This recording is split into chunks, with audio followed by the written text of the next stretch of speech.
Good morning and welcome back for daily devotions from Mount Calvary Lutheran Church. I'm Vicar Ryan Hicks, and I'm delighted to bring you this message on Tuesday morning, July 21st. Welcome back to installment 2 of this devotional series on biblical irony.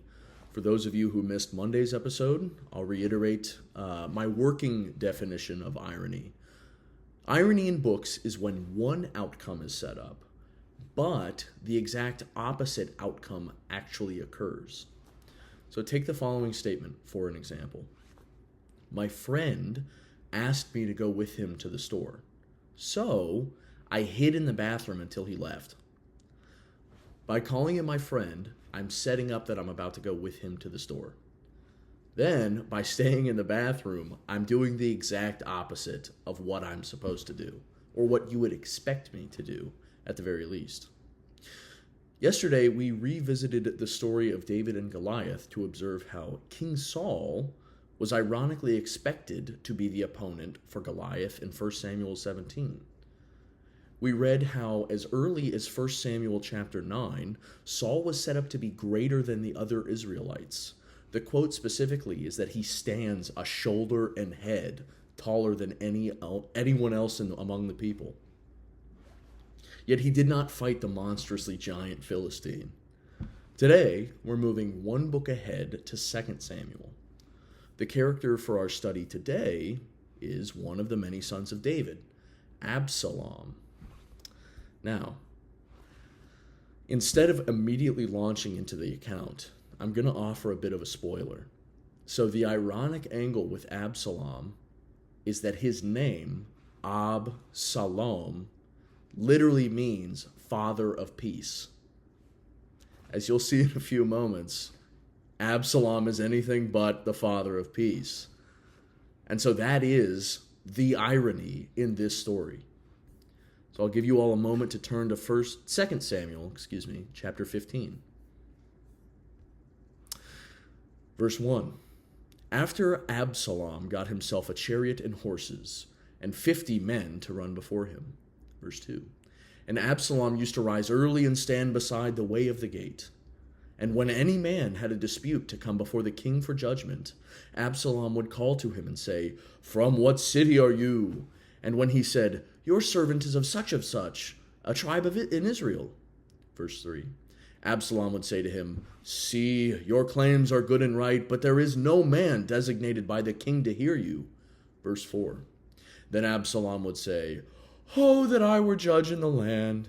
Then every man with a dispute or cause might come to me, and I would give him justice." Verse 5. And whenever a man came near to pay homage to him, he would put out his hand to take hold of him and kiss him. Verse 6. Thus Absalom did to all of Israel who came to the king for judgment. So Absalom stole the hearts of the men of Israel. So just pausing here for a second. Absalom is outwardly claiming that he's giving justice to these people in his father's kingdom. In reality, what is he doing? He's doing outwardly very kind and righteous things, but the entire time, he's planning the rebellion that will soon unfold. And now I'm going to read from 2 Samuel chapter 15, verses 7 through 12. And at the end of 4 years, Absalom said to the king, "Please let me go and pay my vow, which I have vowed to the Lord in Hebron. For your servant vowed a vow while I lived in Geshur and Aram, saying, 'If the Lord will indeed bring me back to Jerusalem, then I will offer worship to the Lord.' The king said to him, 'Go in peace.' So he arose and went to Hebron. But Absalom sent secret messengers throughout all the tribes of Israel, saying, 'As soon as you hear the sound of the trumpet, then say, Absalom is king at Hebron.' With Absalom went 200 men from Jerusalem who were invited guests, and they went in their innocence and knew nothing. And while Absalom was offering the sacrifices, he sent for Ahithophel the Gileonite, David's counselor, from his city Gilo. And the conspiracy grew strong, and the people with Absalom kept increasing." So, in the first section that I read, Absalom is offering judgment to the people.